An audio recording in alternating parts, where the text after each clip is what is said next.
Compte rendu de la 117e réunion du Conseil de ministres. Le président de la République, chef de l'État, Félix Antoine Tshisekedi Tshilombo, a présidé ce vendredi 27 octobre 2023 la 117e réunion du Conseil de ministres. 3 points étaient inscrits à l'ordre du jour, à savoir communication du président de la République. 2. Point d'information. 3. Approbation d'un relevé des décisions du Conseil de ministres. La communication du président de la République a porté sur 5 points principaux, à savoir 1. Du rajeunissement de l'administration publique. Le président de la République, qui tient au rajeunissement de l'administration publique, a présidé le mardi 24 août 2023 la cérémonie officielle de sortie de la 8e promotion de l'École nationale de l'administration ENA, en même temps que le lancement de la 9e promotion. Baptisée du nom du combattant de la liberté, Papa Simon Kimbangu, cette nouvelle promotion des cadres administratifs vient agrémenter les efforts louables fournis par le gouvernement dans le sens de la régénération de notre administration publique sur toute l'étendue du territoire national et de l'amélioration de conditions de vie et de travail de ses agents.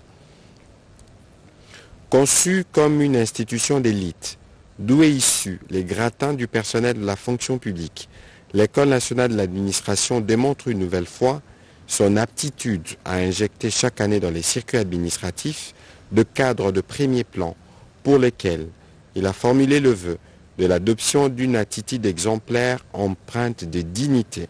ceci afin de barrer la route aux antivaleurs qui entachent les nobles corps, notamment les clientélismes et la corruption. Il a également saisi cette occasion pour féliciter le gouvernement à travers le Premier ministre et en particulier les vice-premiers ministres de la fonction publique pour les dévouements affichés dans la réalisation de la grande mission de réformer notre administration. Il a également rappelé son engagement pris dans le sens du renforcement de capacités de l'École nationale d'administration et de la construction d'un campus moderne à Kinshasa. Bien qu'elle puisse paraître parfois impopulaire, il convient néanmoins de poursuivre avec certaines réformes et entrer à la mise en retrait des agents pour permettre, outre les promotions en grade, l'introduction des nouveaux agents dans le futur lauréat de l'ENA. À cet égard, il a instruit le vice-premier ministre et ministre de la fonction publique de mettre tout en œuvre pour perpétuer la marche du train de réforme et de garantir une bonne formation de ces jeunes cadres de l'administration publique. 2. De l'évaluation de la filière industrielle de recyclage de matières plastiques dans la ville de Kinshasa. Si les déchets deviennent de matières premières rémunératrices, le président de la République a fait le constat que cette opportunité de déploiement d'une filière industrielle de recyclage de déchets de produits plastiques, source de création d'emplois rémunérés tant qualifiés que non qualifiés dans la capitale, n'a pas encore démarré de manière optimale, malgré la présence de quelques acteurs privés y opérant. Conséquence de cette situation, toutes les communes de la capitale subissent les spectacles dégradants et inadmissibles des déchets qui jonchent les rues, les caniveaux et les cours d'eau. En outre, la propension à générer un tonnage quotidien des déchets ménagers et industriels sera croissante du fait du développement socio-économique qu'enregistreront nos grandes agglomérations nationales en général et particulièrement la ville de Kinshasa.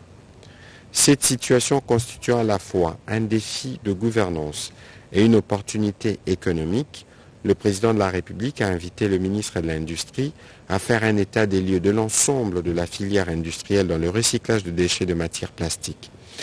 Par ailleurs,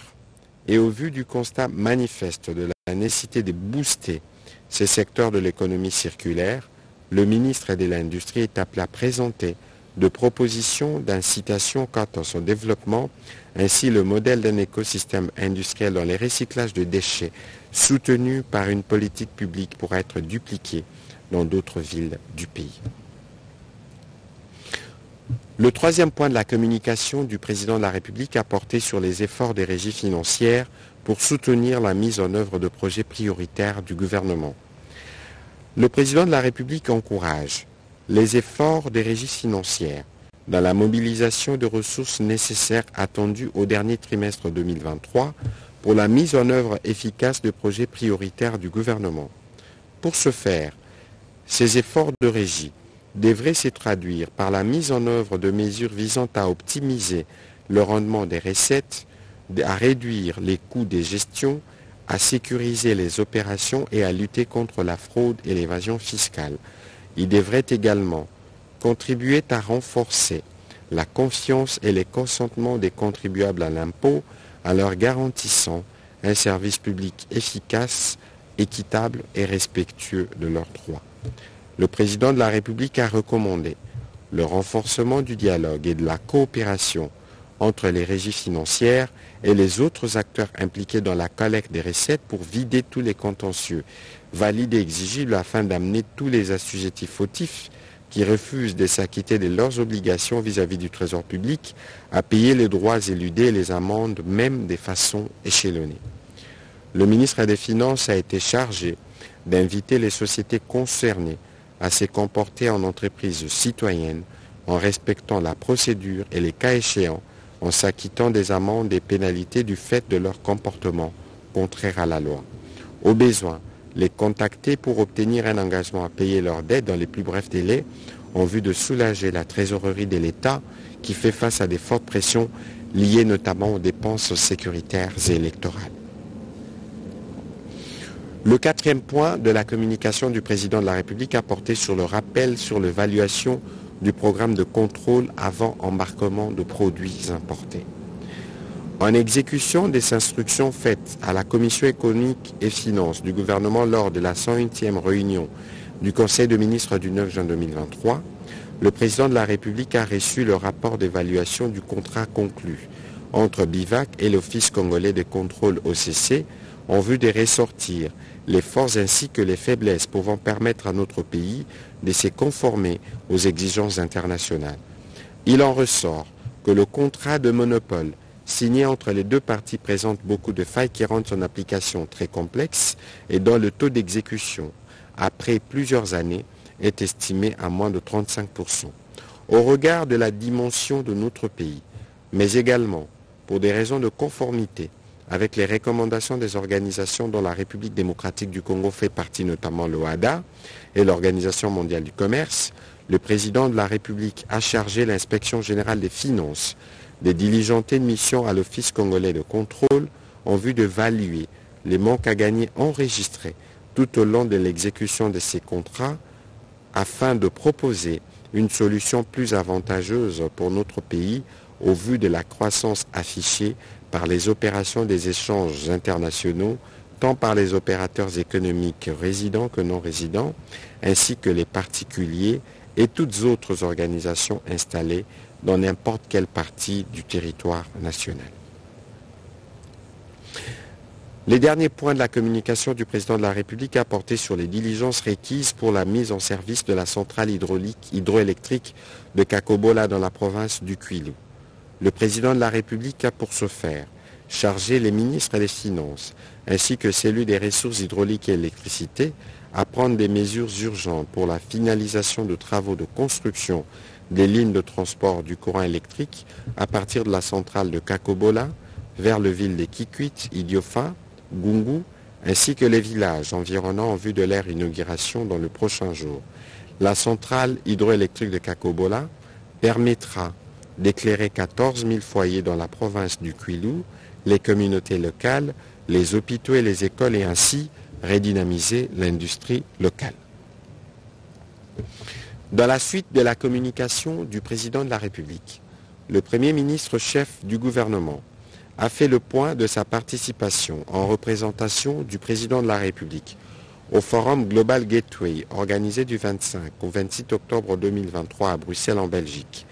Les travaux de ces forums, qui a réuni plus d'une vingtaine de chefs d'État, les institutions financières et les secteurs privés, ont porté sur les réponses à apporter aux défis mondiaux actuels tels que la Covid-19 et ses conséquences, les réchauffements climatiques, les énergies renouvelables, etc. La délégation congolaise qui l'a conduite a pris part aux travaux sur les matières premières critiques et les corridors de transport. 2 protocoles d'entente ont été signés au terme de ces travaux, l'un avec l'Union européenne portant sur les minerais stratégiques et critiques et l'autre avec les États-Unis d'Amérique, l'Union européenne et la Banque mondiale portant sur les développements du corridor de transport et le port de Lobito. Le Premier ministre a aussi informé le Conseil de l'organisation prochaine d'un sommet national sur la culture en République démocratique du Congo dans l'objectif de promouvoir la culture et les droits d'auteur. La ministre de la Culture, des Arts et du Patrimoine a été chargée de son organisation en collaboration avec le cabinet du président de la République. Et pour terminer son intervention,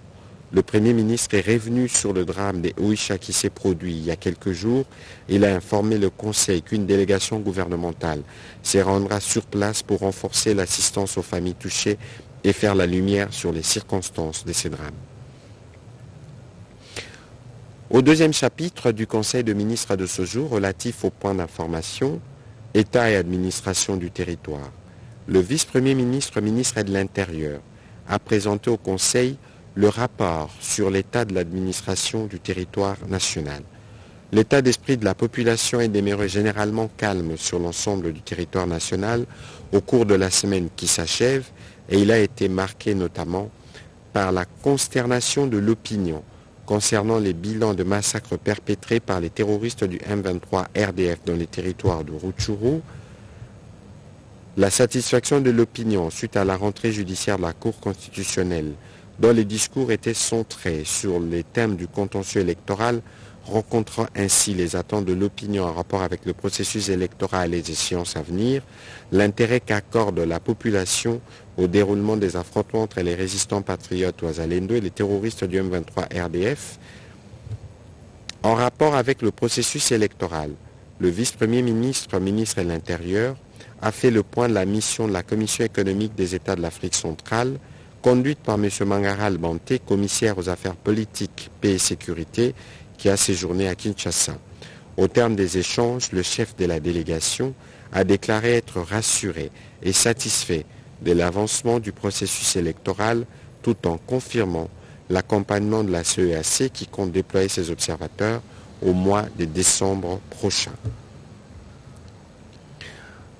Abordant le même chapitre sécuritaire, le vice-premier ministre, ministre de la Défense nationale, a fait le point au Conseil de la situation opérationnelle dans l'Est de la République démocratique du Congo, où les forces armées de la République démocratique du Congo demeurent vigilantes et déterminées à stopper la progression des ennemis de la paix, principalement de la coalition M23 RDF, qui a multiplié des attaques ces derniers jours sur les différentes positions des FARDC. Les FARDC poursuivent aussi leurs actions de traque en vue de la neutralisation des ADF-MTM dans le Grand Nord ainsi que dans la province de l'Ituri et à l'ouest du pays. La situation demeure sous contrôle de forces de défense et de sécurité qui sont en phase de renforcement du dispositif sécuritaire dans l'ex-province du Grand Bandundu et de la commune rurale de Maluku à Kinshasa. Rapport sur les niveaux d'exécution des recommandations de la 12e conférence diplomatique. Le vice-premier ministre, ministre des Affaires étrangères et francophonie,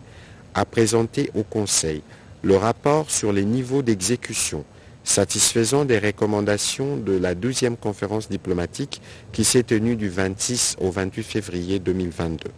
Il a rappelé qu'à la clôture des travaux, ces recommandations étaient au nombre de 89. Cependant, après toilettage, harmonisation et fusion par les comités ad hoc, elles ont été ramenées à 54, dont 29 ont été retenues dans ces rapports d'exécution et suivi en raison de l'importance de matières auxquelles elles se rapportent et leur impact sur la politique extérieure de la République démocratique du Congo. Que ce soit du point de vue de l'administration et des finances, de la diplomatie, de la coopération internationale et de la francophonie, que du point de vue stratégique, les avancées brossées ont été considérables.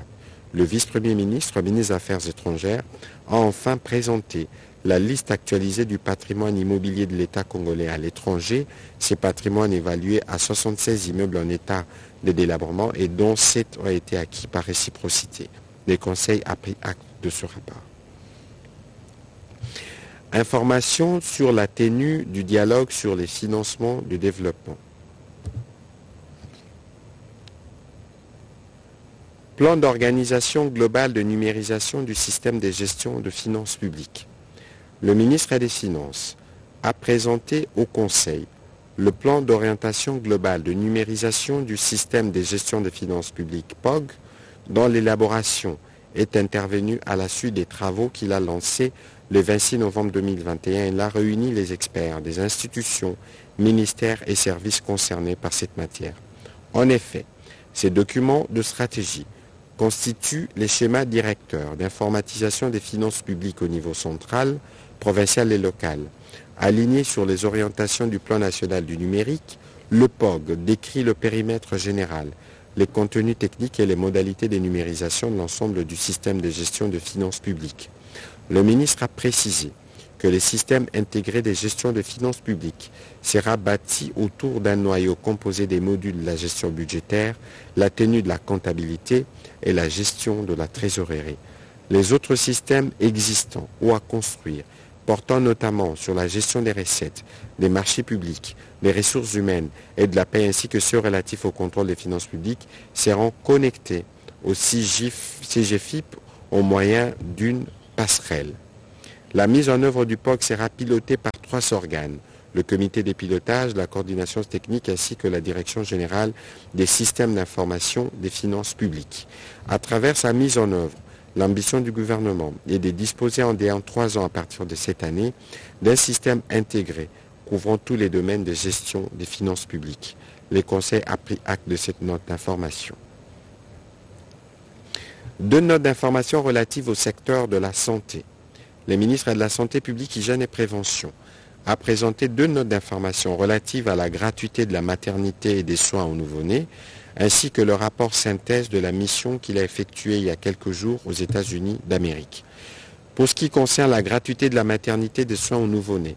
il a indiqué que depuis le lancement de ces programmes intervenu le 5 septembre dernier,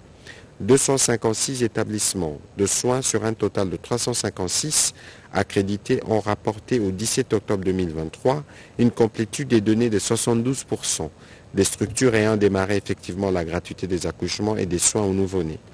Il a été comptabilisé 7 925 accouchements, dont 750 par césarienne, soit un taux de 9,4% de césariennes réalisées. Le ministre de la Santé publique, Hygiène et Prévention a informé le Conseil qu'il a aussi tenu des réunions avec les équipes du Conseil national de la couverture santé universelle, des établissements de mise en œuvre de la CSU ainsi que la Banque mondiale pour harmoniser et préparer les descentes dans les provinces en vue du lancement du dit programme ainsi que l'installation des comités provinciaux de la couverture santé universelle. C'est dans ces cadres qu'il procédera au lancement de ces programmes dans la province du Sud-Kivu à Bukavu, c'est lundi 30 octobre 2023.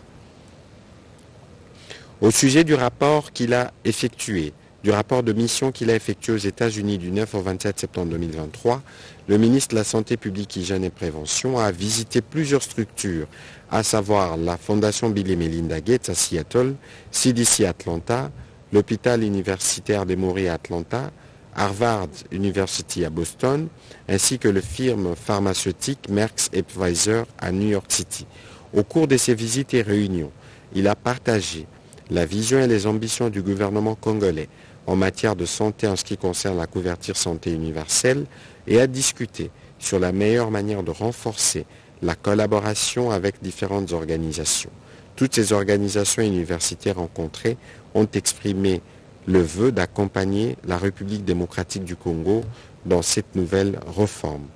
C'est le cas de la Fondation Bill et Melinda Gates qui entend accompagner le pays en ce qui concerne particulièrement la réforme de la couverture santé universelle avec l'intégration de soins de santé. Le Conseil a pris acte de ces 2 notes d'information. 2 notes d'information relatives au secteur de l'enseignement primaire, secondaire et technique. Le ministre de l'EPST a présenté au Conseil 2 notes d'information liées respectivement au projet de mise en œuvre d'un programme national d'alimentation scolaire, la feuille de route et le plan d'urgence de mise en œuvre de la phase pilote des cantines scolaires et à la problématique de la mutuelle de santé des enseignements MESP. Au sujet du programme national d'alimentation scolaire, il a indiqué la mise en œuvre de cantines scolaires vient renforcer la pérennisation et la consolidation de la gratuité de l'enseignement dans les écoles primaires publiques déjà effectives sur toute l'étendue du territoire national. Cette initiative, inspirée par le président de la République, s'inscrit dans la mise en œuvre de la stratégie sectorielle de l'éducation et de la formation 2016-2025 qui couvre pratiquement ces trois axes prioritaires, à savoir accès et équité, qualité et bonne gouvernance. Le programme national d'alimentation scolaire répond à 4 objectifs principaux, à savoir la réduction du taux d'abandon scolaire en accordant un accès au plus grand nombre d'enfants, la résolution aux besoins nutritionnels des élèves, le maintien des élèves à l'école, ainsi que l'amélioration des résultats scolaires des élèves. Le ministre de l'enseignement primaire, secondaire et technique a brossé les grandes lignes des termes des références relatifs au projet de mise en œuvre du programme national de l'alimentation scolaire et qui sera mis en place de manière progressive et concomitamment avec l'exécution du plan d'urgence de mise en œuvre de la phase pilote des cantines scolaires, de la feuille de route de la mise à l'échelle du programme national de l'alimentation scolaire et du plan d'urgence de mise en œuvre de la phase pilote des cantines scolaires. Il a précisé que la phase pilote de la mise en œuvre démarre dans les 5 provinces éducationnelles de la ville de Kinshasa pour un total de 6643, dont 6480 élèves et 113 enseignants de 11 écoles retenues suivant les critères ci-après. Écoles périphériques, écoles dans les camps militaires ou dans les camps des policiers, écoles à faible effectif. Quant à la problématique de la mutuelle de santé des enseignants, MESP, le ministre de l'enseignement primaire, secondaire et technique a porté à la connaissance du Conseil les multiples plaintes des enseignants relatives à la mauvaise qualité des services offerts par cette mutuelle. À ces réclamations s'ajoutent des doutes légitimes sur la bonne gestion des fonds alloués chaque mois par le gouvernement de la République à cette organisation. Cette question a d'ailleurs fait l'objet d'une des revendications au cours des assises de Mbouela où les enseignants, à travers leurs syndicats, avaient demandé au ministre d'auditer la gestion de fonds reçus par la MESP. Face à cette situation, il a été préconisé des pistes de solutions susceptibles à la fois de garantir des soins de santé optimales aux enseignants et à leurs dépendants et en même temps s'assurer de la bonne gestion des fonds décaissés mensuellement par les trésors publics en faveur de la MESP, aux fins de contribuer substantiellement à l'amélioration des conditions socio-professionnelles de l'enseignant pour un enseignement de qualité. Le Conseil a pris acte de cette note d'information. Participation de la République démocratique du Congo à la 25e Assemblée générale de l'Organisation mondiale du tourisme à Samarkand en Ouzbékistan. Le ministre du Tourisme a fait le point de la participation de notre pays à la 25e session de l'Assemblée générale de l'Organisation mondiale du tourisme qui s'est tenue le 19 octobre 2023 à Samarkand en Ouzbékistan. Il a annoncé au Conseil qu'au terme de ces assises, notre pays a été élu pour la première fois de son histoire au poste de premier vice-président du Conseil exécutif de l'Organisation mondiale du tourisme grâce à la diplomatie agissante du président de la République Félix-Antoine Tshisekedi Tshilombo. Les postes de deuxième vice-président de cet organe ont été respectivement raflés par l'Arabie saoudite et le Jamaïque. Par cette élection, la République démocratique du Congo aura la lourde responsabilité de représenter, de porter la voix de l'Afrique au sein de cette organisation, étant donné que c'est le seul pays africain qui siégera au Conseil exécutif de l'OMT. Au regard de principaux sujets qui sont discutés au bureau du Conseil exécutif, notamment les investissements pour le tourisme mondial, la promotion du tourisme et l'orientation ainsi que les priorités du tourisme mondial, la présence de notre pays dans cette première sphère décisionnelle sera mise à contribution pour en faire une meilleure destination touristique. Le Conseil a pris acte de cette note d'information. Des contingences pendant la période électorale. Au nom du ministre des Affaires sociales,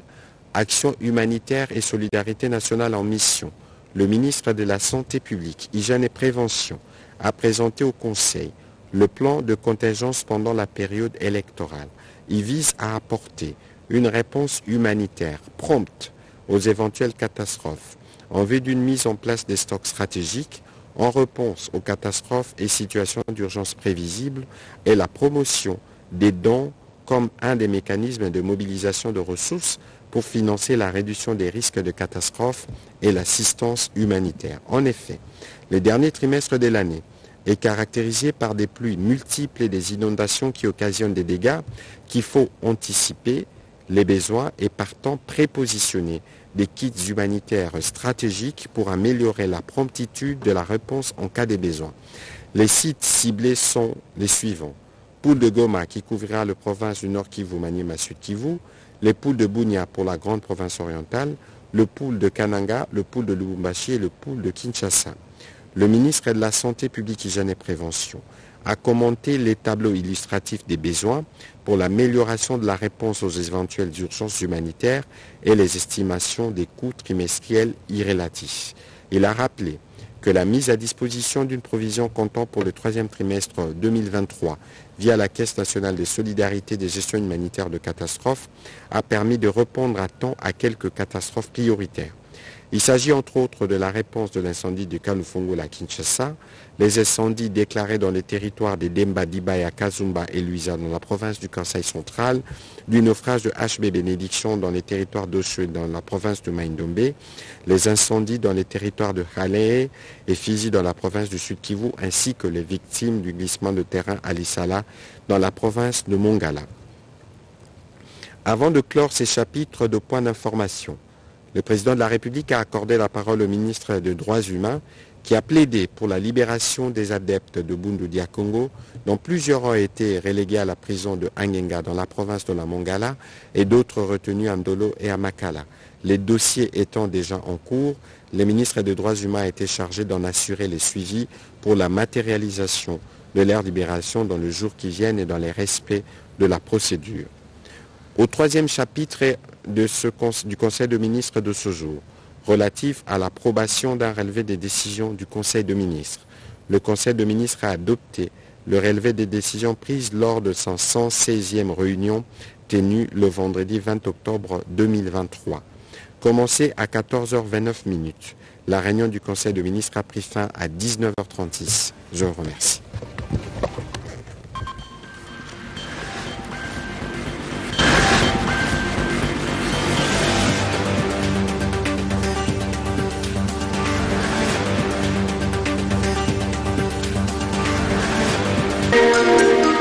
RTNC, l'église